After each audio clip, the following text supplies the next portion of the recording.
We are going to be talking about characterization today.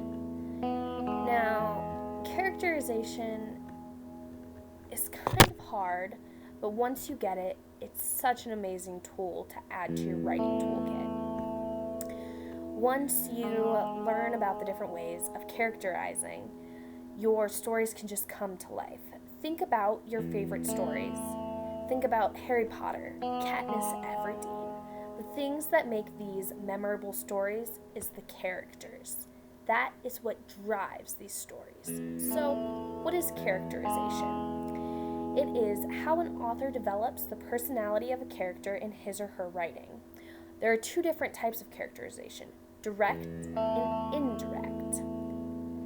So, now that you know what characterization is, I want you to pause the video and think about what you think the differences between these are. Remember, there aren't wrong answers here. I just want you to be thinking about characterization, and I want you to just go out on a limb and say what you think it might be. So, go ahead and pause right here.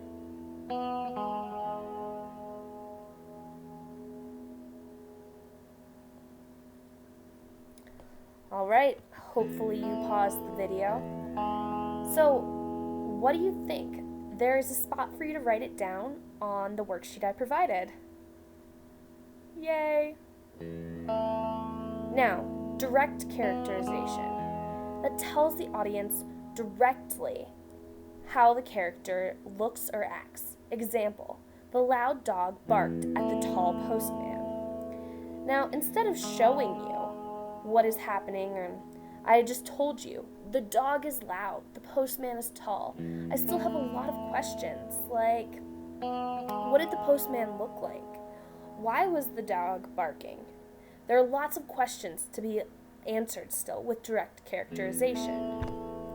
However, with indirect characterization, the author is showing the audience how the character looks or acts. There are 5 different methods of indirect characterization. We're going to go over those in a minute. But for now, I want you to think about how you know a character is happy in a movie. Does the character have to say, "I'm happy"? Or do you just know from how they're acting? They're smiling. They're talking with their friends. They're having a good time. So, how do you know? That's if I said, "I'm happy," would you believe me? No. I'm showing you I'm happy by my voice. So,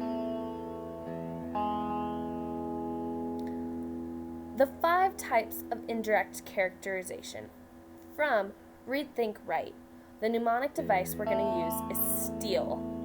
It's speech, thoughts, effect on characters, action, and looks.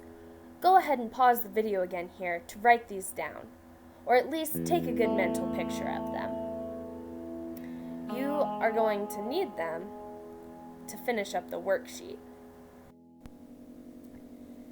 So, before we go more in depth, let's just do a quick overview. So, speech. What does the character say? How does she or he say it? Do they have an accent?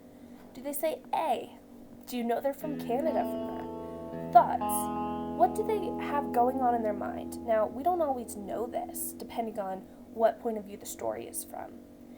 The effect on other characters. How do they treat other characters? Their friends, their family, even people they don't know. Actions. How do they behave throughout the story? Finally, looks. What do they look like and how do they dress? Since this is a story, we won't have a picture to tell our readers what they look like. So, speech. Let's look at these 4 people. We have Casey. She says, "Bless your pea-pickin' heart." Where do you think Casey's from? If you aren't familiar with it, that is a term from the South. Jude Parker says, "The rain in Spain falls mainly on the plain." That is from My Fair Lady, and maybe something that a more pretentious person would say. Ashley says, "Mom, they're doing it again. Mom, look at my brothers." And Jake, he says, "Yo, sup."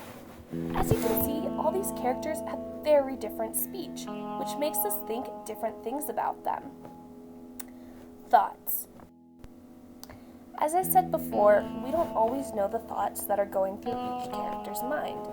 If this was a story about Casey, we might not necessarily know what Jude is thinking, or Ashley and Jake. But sometimes we do. So Casey says, wow, that girl looks totally 2000. It is 2015.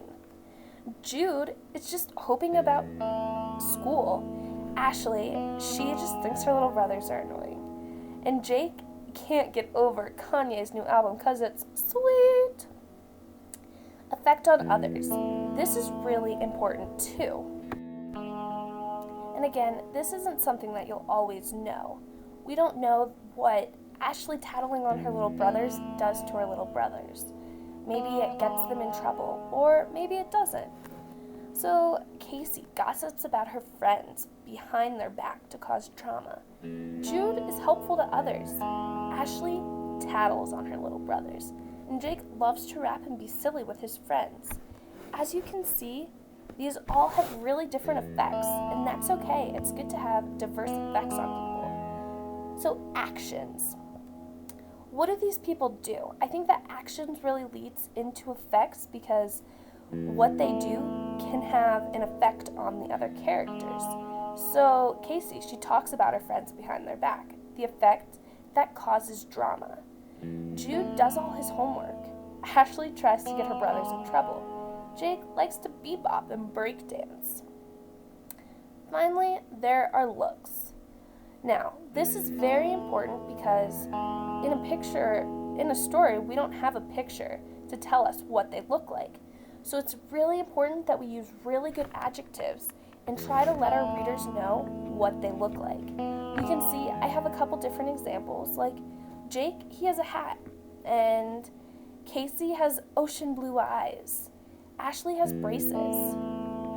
So, if you have any questions, feel free to email me and ask.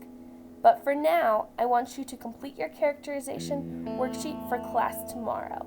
We are going to be going over this in pairs and then sharing with the class. I hope to see you guys then.